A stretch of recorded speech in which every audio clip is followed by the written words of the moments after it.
प्रिय श्रोता ईश्वर पवित्र नाम आप मान समस्त नमस्कार जनाए ता संगे संगे आज शिक्षा मध्य को आप मान को स्वागत करुँचे। आज शिक्षा टी अति गुरुत्वपूर्ण अटे यह प्रत्येक आम मैंने जानिबा दरकार अछि कहीं आम चतुर्पार्श्व घूरी बुलुथिबा एक बहुत बड़ प्रश्न जार कि सठिक उत्तर आम पाखरे रही आवश्यक अटे। अनेक अज्ञात एक कथाटी कहती कि भारत को शासन करिथिबा ब्रिटिश माने ख्रीष्ट धर्म को आनिथिले। यह संपूर्ण मिथ्या अटे। प्रिय श्रोता माने आप माने जानते कि भारत को शोषण और शासन करिथिबा ब्रिटिश माने ख्रीष्ट विरोधी थिले। आपण माने यह जानिले वे तो आश्चर्य हो पारंती किंतु आपण माने यह को इंटरनेट वर्ल्ड रे खोजिकी पाई परिबे। तो आसंतो तो ब्रिटिशर्स माने भारत को केबे आस्तिले? ब्रिटिशर्स माने भारत को 1608 आउ 1609 ख्रीष्टाब्द मध्य रे आसीथिले। तांकर जो प्रथम कैप्टेन जो आस्तिले captain William Hawkins. Captain William Hawkins आस्तिले प्रथमे आमानकर सम्राट जहांगीर परमिशन नेबा निमंते। कौन भाई परमिशन नेबा निमंते? व्यवसायिक वाणिज्य करिबा पई जहांगीर ठारो सम्राट जहांगीर को ठारो अनुमति मागिबा पई आसीथिले। तो ताहा परे से माने ना 1608 रु 1609 ख्रीष्टाब्द रे से माने आसीथिले। आ से पहुंचतिले कोठी जानिछंती गुजरात रो सुराट रे आसी पहुंचतिले। गुजरात रो सुराट रे आसी पहुंचला परे जेतेबेले आउ एम्पायर बा सम्राट जहांगीर से मान को अनुमति देला परे सेठी एक से माने व्यवसाय करिबा निमंते एक फैक्ट्री आरंभ करिथिले। ताहा होची 1612 ख्रीष्टाब्द रे। प्रिय श्रोता तापर एक परिवेश घटी जाइथिला। एक आउ समय आसी पहुंच जाइथिला ता बेंगल रे एक युद्ध होइतला पलासी युद्ध। आपण माने जानती पलासी युद्ध कहा मध्य होइतला? पलासी युद्ध आउ बेंगल रो नवाब सिराज अब्दुल्ला सहित आउ रॉबर्ट क्लाइव मध्य होइतला। रॉबर्ट क्लाइव थिले ब्रिटिशर्स मानकर नेतृत्व नेउथिबा व्यक्ति आउ नवाब होचंती बेंगल रो सम्राट। आउ तांको मध्यरे पलास युद्ध होइतिला ता होची 1757 जून मास आउ 23 तारिख रे होइतिला। आउ ए युद्ध रे एक दुखर विषय घटी गला कारण आमानक देश रे थिबा सैनिक मानक मध्यरे कोनोसी मध्य मॉडर्न वेपन्स नथिला। जेहेतु मॉडर्न वेपन्स नथिला सेति सकाशे कोन हैला ना से युद्ध रे आउ दुखर विषय घटिला जे बेंगल रो नवाब हारी जाइथिले ओ सेमानकर रॉबर्ट क्लाइव ए युद्ध रे जीति जाइथिले। आउ ए जीत ब्रिटिशर्स मानक निमंते एक बहुत बड़ सक्सेस थिला जहा कि भारत मध्यरे से माने तो आसीथिले आ व्यवसाय कारोबार करिबा पाए किंतु एही युद्ध पर से जेतबे जीतिले आ रॉबर्ट क्लाइव जेतबे जीतिले या परे कोन कले ना से माने पॉलिटिकल मध्य रे प्रवेश कले। अर्थात भारत मध्य रे वेस्ट बेंगल जोटा अछि बेंगल ऑफ नवाब जोटा अछि आ सेतरे कोन कले ना से माने पॉलिटिकल मध्य रे राजनीति मध्य रे प्रवेश कले ओ से माने पावर मध्य को आसी गले। पावर मध्य को आसिला परे से माने भारतर स्थाने स्थाने ईस्ट इंडिया कंपनी गुड़ी को खोलिबा को आरंभ कले ओ से माने निजर काया विस्तार कले भारत मध्य रे। यह पलास युद्धर पराजयर एक कन्सिक्वेंस बा परिणाम अटे कारण से समय आमानक भारत खंड विखंडित होइकी थिला। खंड खंड हेकी अनेक राजा माने शासन करुथिले भारत मध्य एकता नथिला।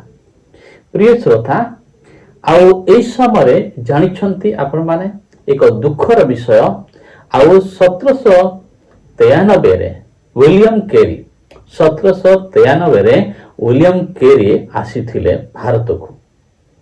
ଆଉ ସେ ଆସିକି କୋଉଠି ପହଞ୍ଚିଲେ ଜାଣିଛନ୍ତି କି? କାଲକାଟାରେ ଆସି ପହଞ୍ଚିଲେ। କାଲକାଟାରେ ଆସିକି ସେ କଣ କରୁଥିଲା? ଇଷ୍ଟ ଇଣ୍ଡିଆ କମ୍ପାନୀକୁ ଭାରତରେ ସୁସମାଚାର ପ୍ରଚାର ନିମନ୍ତେ ଅନୁମତି ମାଗିଦେଲେ। କିନ୍ତୁ ଇଷ୍ଟ ଇଣ୍ଡିଆ କମ୍ପାନୀ ଆଉ ଜାଣିଛନ୍ତି, ମୁଁ ଆପଣମାନଙ୍କୁ ପୂର୍ବରୁ କହିଥିଲି ଯେ ଭାରତକୁ ଶୋଷଣ ଓ ଶାସନ କରିଥିବା ବ୍ରିଟିଶର୍ସ ମାନେ ଖ୍ରୀଷ୍ଟ ବିରୋଧୀ ଥିଲେ ବୋଲି। କିନ୍ତୁ ସେମାନେ ୱିଲିୟମ କେରିକୁ କୌଣସି ମଧ୍ୟ ଅନୁମତି ପ୍ରଦାନ କଲେ ନାହିଁ। ଭାରତରେ ସୁସମାଚାର ପ୍ରଚାର କରିବା ନିମନ୍ତେ ବ୍ରିଟିଶର୍ସ ମାନେ କୌଣସି ମଧ୍ୟ ଅନୁମତି ଦେଲେ ନାହିଁ। ସେ ବାରମ୍ବାର ପ୍ରୟାସ କଲା ସତ୍ତ୍ୱେ ମଧ୍ୟ ସେମାନେ କୌଣସି ଅନୁମତି ଦେଲେ ନାହିଁ। କିନ୍ତୁ ଯେତେବେଳେ ଦେଖିଲେ ଯେ ୱିଲିୟମ କେରି ତାଙ୍କୁ ବ୍ରିଟିଶ ସରକାର କୌଣସି ପ୍ରକାର ପରମିଶନ ଦେଉନାହିଁ, ସେ ଶେଷରେ କଣ କଲେ ନା ଦାନିଶ କଲୋନୀ, ଆଉ ଦାନିଶ କଲୋନୀ ଏହା ହଉଛି ଶ୍ରୀରାମପୁରରେ, ଆଉ ସେମାନେ ତାଙ୍କୁ ସ୍ୱାଗତ କଲେ। ଯେତେବେଳେ ସେମାନେ ସ୍ୱାଗତ କଲେ, ୱିଲିୟମ କେରି ସେ ଜାଗାରେ ରହି ଈଶ୍ୱରଙ୍କ ସେବା କରିବା ନିମନ୍ତେ କାର୍ଯ୍ୟ ଆରମ୍ଭ କରିଥିଲେ। ପ୍ରିୟ ଶ୍ରୋତା ମାନେ, ଅନେକ ସମୟରେ ଆମେ କହୁ ଏ କଥା କି ବ୍ରିଟିଶର୍ସ ମାନେ ଖ୍ରୀଷ୍ଟିଆନିଟିକୁ ଆଣିଥିଲେ ବା ବ୍ରିଟିଶର୍ସ ମାନେ ପ୍ରଭୁ ଯୀଶୁ ଖ୍ରୀଷ୍ଟଙ୍କ ବିଷୟରେ ଭାରତକୁ ଆଣିଥିଲେ ବୋଲି ଆମମାନଙ୍କୁ ଅନେକଙ୍କର ଭୁଲ ଧାରଣା ଅଛି।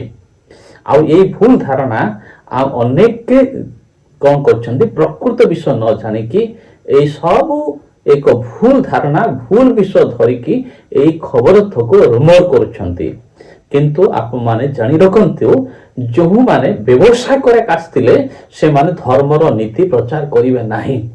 ଧର୍ମ ହଉଛି ଜଣକୁ ବଞ୍ଚେଇବା, ଧର୍ମ ହଉଛି ଜଣକୁ ବଞ୍ଚେଇବା, ବ୍ୟବସାୟ ହଉଛି ଶୋଷଣ କରିବା। ସେଥିପାଇଁ ଅଂଗ୍ରେଜ ମାନେ ଭାରତକୁ ଶୋଷଣ କରୁଥିଲେ। ସେମାନେ ଧର୍ମର କଥା କହିବା ପାଇଁ କୌଣସି ପ୍ରକାର ଏଲାଉ କରିନଥିଲେ। ପ୍ରିୟ ଶ୍ରୋତା ମାନେ, ବହୁ ଦୁଃଖ କଷ୍ଟ ମଧ୍ୟରେ ୱିଲିୟମ କେରି ଈଶ୍ୱରଙ୍କ ବାକ୍ୟ ଏହି ଭାରତ ବର୍ଷରେ ପ୍ରଚାର ବୋଲି ଆସିଥିଲେ। ଆଉ ବହୁ ଦୁଃଖ କଷ୍ଟ ମଧ୍ୟରେ ସେ କାଲକାଟା ରହିଥିଲେ ଅଂଗ୍ରେଜ ମାନଙ୍କ ବିରୋଧ ସତେ। ଆଉ ଜାଣିଛନ୍ତି ଆପଣମାନେ କି ଆଉ ସେ ୱିଲିୟମ କେରି ଆଉ ଏଇ ହତାଶ ନିରାଶ ଥିବା ଅବସ୍ଥାରେ ଆଉ ଜଣେ ବ୍ୟକ୍ତି ଯେ କି ଚାର୍ଲସ ଗ୍ରାଣ୍ଟ ଏକ ଜୁନିୟର ଅଫିସର ଭାବରେ ବ୍ରିଟିଶ ଇଷ୍ଟ ଇଣ୍ଡିଆ କମ୍ପାନୀ ମଧ୍ୟରେ ବ୍ରିଟିଶ ରହି କାର୍ଯ୍ୟ କରୁଥିଲେ। ସେ ଅନେକ ଥର ପ୍ରୟାସ କରିଥିଲେ ଯେ ଭାରତରେ ସୁସମାଚାର ପ୍ରଚାର ହେଉ ବୋଲି, କିନ୍ତୁ ତାଙ୍କର ବାରମ୍ବାର ପ୍ରୟାସକୁ ସେମାନେ ଇଗ୍ନୋର କରିଥିଲେ।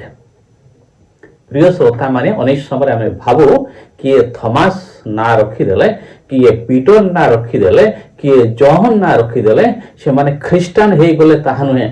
ଅନେକଙ୍କ ମୁଣ୍ଡରେ ଏହି ଧାରଣା ପଶି ରହିଛି ଯେ ଯୋଉ ବ୍ରିଟିଶର୍ସ ମାନଙ୍କର ଅନେକଙ୍କର ନାମ ଖ୍ରୀଷ୍ଟିଆନ ନାମ ହେତେ, ଏଥିପାଇଁ ସେମାନେ ଭାବନ୍ତି ସେମାନେ ଖ୍ରୀଷ୍ଟାନ ଥିଲେ ବୋଲି। ନୁହେଁ, ସେମାନେ ଖ୍ରୀଷ୍ଟାନ ନଥିଲେ।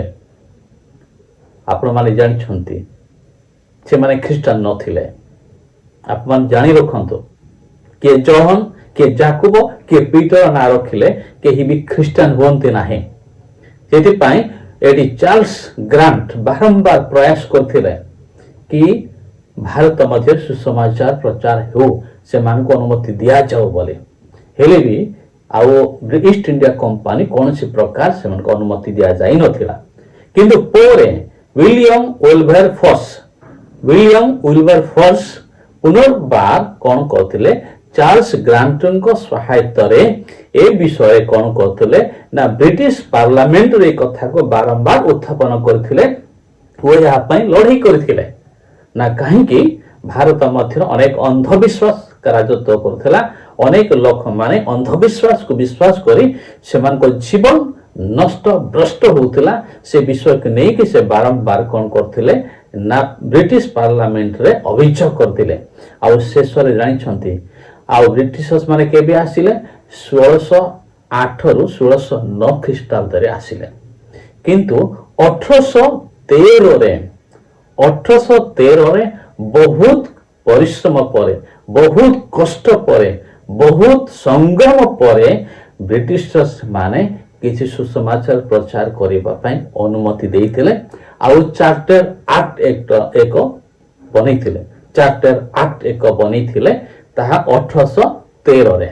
ତ ପ୍ରିୟ ଶ୍ରୋତା ମାନେ, ଆପଣ ମାନେ ସମସ୍ତେ এই বিষয় জানি রখন্তু ব্রিটিশ মানে কৌশি প্রকারে খ্রিস্টান নথিলে, ଯେଉଁମାନେ କି ଭାରତକୁ ଶୋଷଣ ଓ ଶାସନ କରୁଥିଲେ। ସେମାନେ ଖ୍ରୀଷ୍ଟ ବିରୋଧୀ ଥିଲେ। ସେମାନେ ଖ୍ରୀଷ୍ଟ ବିରୋଧୀ ଥିଲେ। କେହି ଖ୍ରୀଷ୍ଟାନ ନା ରଖିଲେ ସେ ଖ୍ରୀଷ୍ଟାନ ହୁଏ ନାହିଁ। ସେ କେହି ଖ୍ରୀଷ୍ଟାନ ନା ରଖିଲେ ବା ଯାକୋବ, ଜହନ ବା ପିଟର ବା ଥମାସ ଏଇ ନାଁ ଗୁଡେ ରଖିଲେ କେହି ଖ୍ରୀଷ୍ଟାନ ହୁଏ ନାହିଁ। ସେଥିପାଇଁ ଆଜି ଆପଣମାନେ ଶୁଣିଲେ ସତ୍ୟ କ'ଣ, ଆଉ ଅଧିକ ଯଦି ଜାଣିବାକୁ ଇଚ୍ଛା କରୁଛନ୍ତି ଆପଣମାନେ ଯାଆନ୍ତୁ ଇଣ୍ଟରନେଟରେ ମାରିକି ଦେଖନ୍ତୁ, ଖୋଜନ୍ତୁ ଯେ ଯେଉଁ ବ୍ରିଟିଶର୍ସ ମାନେ ଭାରତକୁ ଶୋଷଣ ଓ ଶାସନ କରିଥିଲେ ସେମାନେ ଖ୍ରୀଷ୍ଟିଆନ ନଥିଲେ। ସେମାନେ ଖ୍ରୀଷ୍ଟିଆନ ନଥିଲେ। ପ୍ରିୟ ଶ୍ରୋତା ମାନେ, ପ୍ରଭୁ ଯୀଶୁ ଖ୍ରୀଷ୍ଟଙ୍କ ଜୀବନ, ପ୍ରଭୁ ଯୀଶୁ ଖ୍ରୀଷ୍ଟଙ୍କ ଶିକ୍ଷା ଅନ୍ୟକୁ ଦୟା ଦେଖେଇବା, ଅନ୍ୟକୁ ପ୍ରେମ କରିବା, ଅନ୍ୟକୁ ଉଦ୍ଧାର କରିବା, ଅନ୍ୟକୁ ରକ୍ଷା କରିବା, ଅନ୍ୟକୁ କ୍ଷମା ଦେବା। ଏପରି ଭୟଙ୍କର ଶାସନ କରିଥିବା ବ୍ରିଟିଶର୍ସ ମାନଙ୍କ ହୃଦୟରେ ଖ୍ରୀଷ୍ଟ ନଥିଲେ। ଯଦି ଖ୍ରୀଷ୍ଟ ସେମାନଙ୍କ ହୃଦୟରେ ଥାନ୍ତେ ତାହେଲେ ଏଇ ଭାରତକୁ ସେମାନେ ଶୋଷଣ କରିନଥାନ୍ତେ, କେବେ ମଧ୍ୟ ଶୋଷଣ କରିନଥାନ୍ତେ ଆମ ଦେଶକୁ। ତ ଆମମାନେ ଜାଣି ରଖୁ ସେମାନେ ଖ୍ରୀଷ୍ଟ ବିରୋଧୀ ଥିଲେ। ପ୍ରିୟ ଶ୍ରୋତା, ଅଧିକ ଜାଣିବାକୁ ହେଲେ ନିଶ୍ଚୟ ଇଣ୍ଟରନେଟ ବ୍ୟବହାର କରନ୍ତୁ। ସବୁ ତଥ୍ୟ ଆପଣମାନେ ସେଇଠୁ ପାଇଯିବେ। ଅନେକ ଏଇ କଥାକୁ ଜାଣିନାହାନ୍ତି। ଆପଣମାନଙ୍କୁ ଅନୁରୋଧ କରୁଛି ଦୟାକରିକି ବିଶେଷ କରି ପାଳକ, ପ୍ରଚାରକ, ବିଶ୍ୱାସୀ ଓ ସମସ୍ତଙ୍କୁ ଏଇ ଭିଡ଼ିଓଟି ସେୟାର କରନ୍ତୁ, ଯୋଉ ଦ୍ୱାରା ସମସ୍ତେ ଜାଣିବେ ଯେ ଯେଉଁ ବ୍ରିଟିଶର୍ସ ମାନେ ଭାରତକୁ ଶୋଷଣ କରିଥିଲେ ଓ ଶାସନ କରିଥିଲେ ସେମାନେ ଖ୍ରୀଷ୍ଟ ବିରୋଧୀ ଥିଲେ, ସେମାନେ ଖ୍ରୀଷ୍ଟିଆନ ନଥିଲେ। এই কথা প্রত্যেকে জানিবার আবশ্যকতা রয়েছে। নমস্কার, মতে বিদায় নেবা দিয়ন্তু। পুনর্বার ଆଉ ଏକ ଶୀର୍ଷକ ନେଇ ମୁଁ ଆପଣମାନଙ୍କ ପାଖକୁ ଆସିବି। ନମସ୍କାର।